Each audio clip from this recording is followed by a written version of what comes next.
اعوذ باللہ من الشیطان الرجیم، اللہ کی پناہ مانگتا ہوں شیطان مردود کے شر سے۔ بسم اللہ الرحمن الرحیم، اللہ کے نام سے شروع جو بہت مہربان نہایت رحم والا ہے۔ وَقُلْنَا يَا آدَمُ اسْكُنْ أَنْتَ وَزَوْجُكَ الْجَنَّةَ وَكُلَا مِنْهَا رَغَدًا حَيْثُ شِئْتُمَا وَلَا تَقْرَبَا هَذِهِ الشَّجَرَةَ فَتَكُونَا مِنَ الظَّالِمِينَ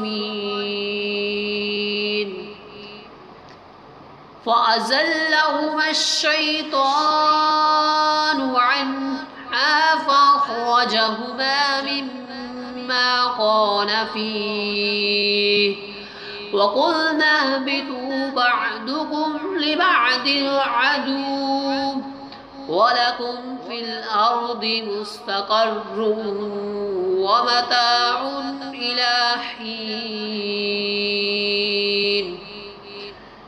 دوستوں، ابھی آپ نے سورۃ البقرہ آیت نمبر 35 اور 36 سماعت فرمائی۔ آئیے اس کے ترجمے پر ایک نظر۔ اور ہم نے فرمایا، اے آدم، تم اور تمہاری بیوی جنت میں رہو اور بغیر روک ٹوک کے جہاں تمہارا جی چاہے کھاؤ، البتہ اس درخت کے قریب نہ جانا اور حد سے بڑھنے والوں میں شامل ہو جاؤ۔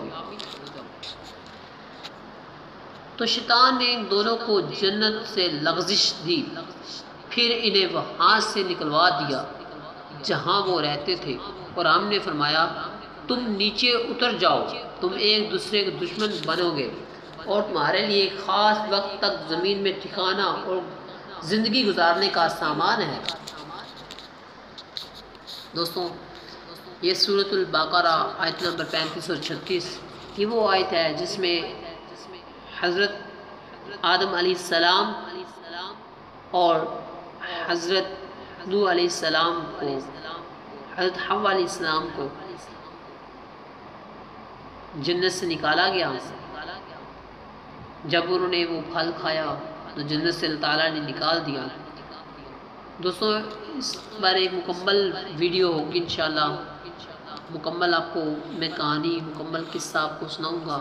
وہ واقعہ جو اس دن پیش آیا تھا وہ انشاءاللہ آپ تک پہنچ جائے گا۔